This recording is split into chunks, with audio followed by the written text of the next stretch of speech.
Yo, what's up mga par at magandang umaga sa inyong muli. At yun o, time check. Yun o. Yan mga par. 3:25 na mga par. At yun mga par, almusal muna kami no. At pamilya nga pala namin ng sponsor ngayon sa simbahan no. Kahapon ng umaga is ano no, tropa ko, tapos ngayon pamilya ko naman no. Yan no. Yan, almusal muna tayo no. At maliligo na tayo at magbibiyes. At ilang mga par, yup. At yung mga par, kataas ko lang nga pala maligo no. At pag ito ko nakabisa tayo, yup. Yo, what's up mga par, at nakabisa na nga tayo no. At pupunta na tayo sa simbahan at ayun na, let's move out, let's go, yup. Surprise!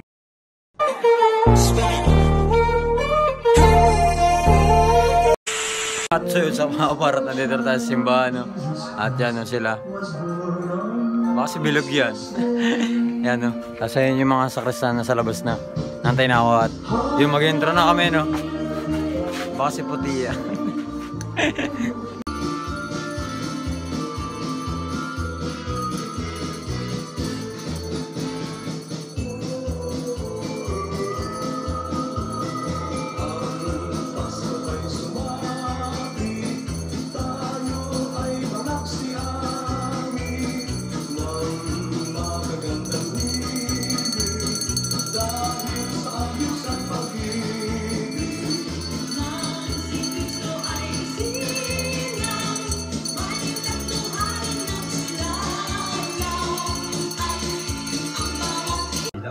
Kaya sinudyatan nila ang kanyang ama at itinanong kung ano ang ibig niyang itawag sa sanggol.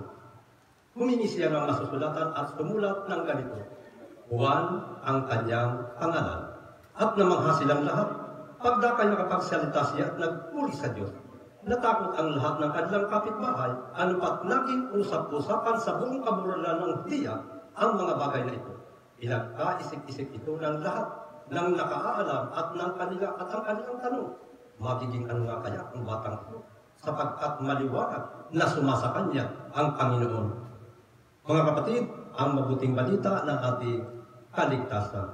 Pinupuri ka namin, Panginoong Jesucristo, dahil natin pumutubo.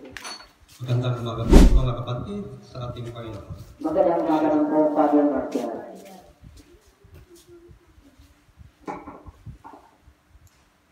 Sa una pong pagbasa, matutunghayan po natin ang pula na dapat ibahagi ng Diyos sa pamamagitan ni Propeta Malakias. Ang sabi ko rito, ang pagdating ni Elias ang tanda ng muling pag-uugnay ng Diyos at ng kanyang bayan. Ang pagbasang ito ang nagpapakahulugan ng kapanganakan ni Juan Bautista na pumarito sa espiritual ni Propeta Elias. Sapagkat isa po si Propeta Elias sa lumang tipan ang maraming nakapagbalik loob ng mga Israelita. Dati marami sa kanila ang pasaway ay naibalik ni Propeta Elias sa pamamagitan ng kanya mga pangaral. At isa po si Propeta Elias ang maraming karanasan na sakripisyong ginawa at mga kababalaghan din na si Propeta Elias nakapagpabagsak ng ulan noong panahong wala nang tumutubong talim sapagkat tagtuyot ang kapaligiran. Si Propeta Elias naglakbay ng malayong lugar at gumawa ng himala doon po sa bayan ng Sarepta, malayo sa Jerusalem, sapagkat noong matigas ang ulo ng mga Israelita, ang sabi ng Diyos, pumunta ka sa malayong lugar at doon ka gumawa ng himala.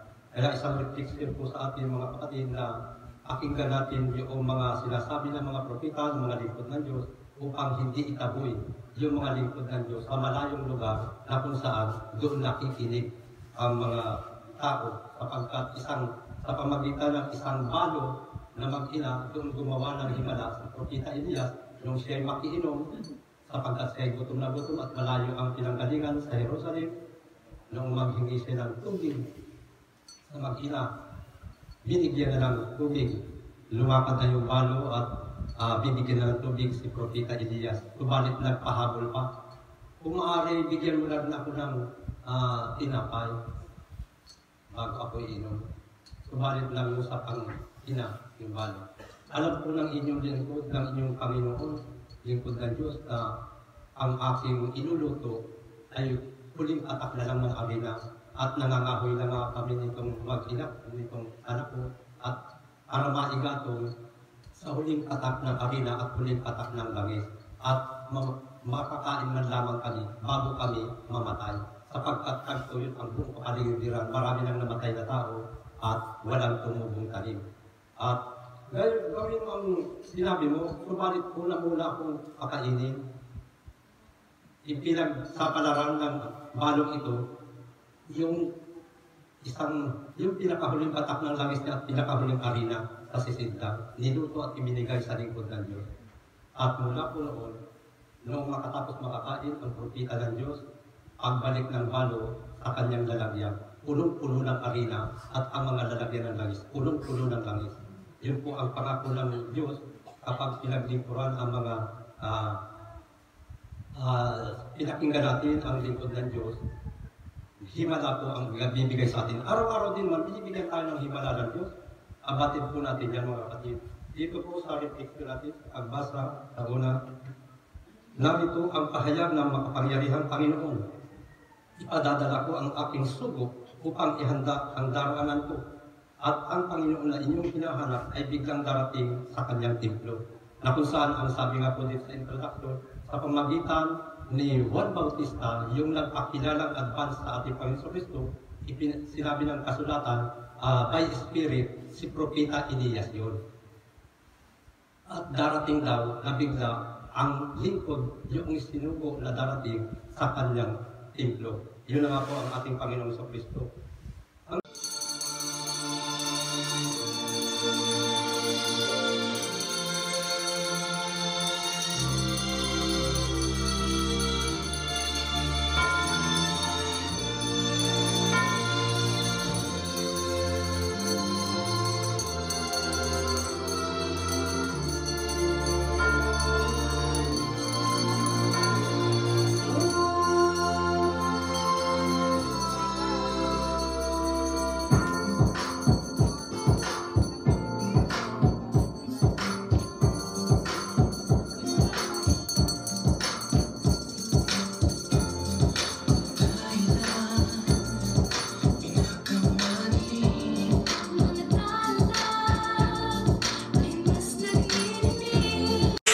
Tayo mga par, tapos ng ating mga par, no? Second to the last na simbang gabi, no? Tayo lang mga par, no?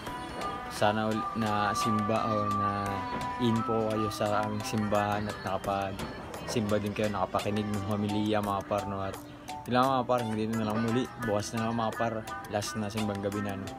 Peace out and yup.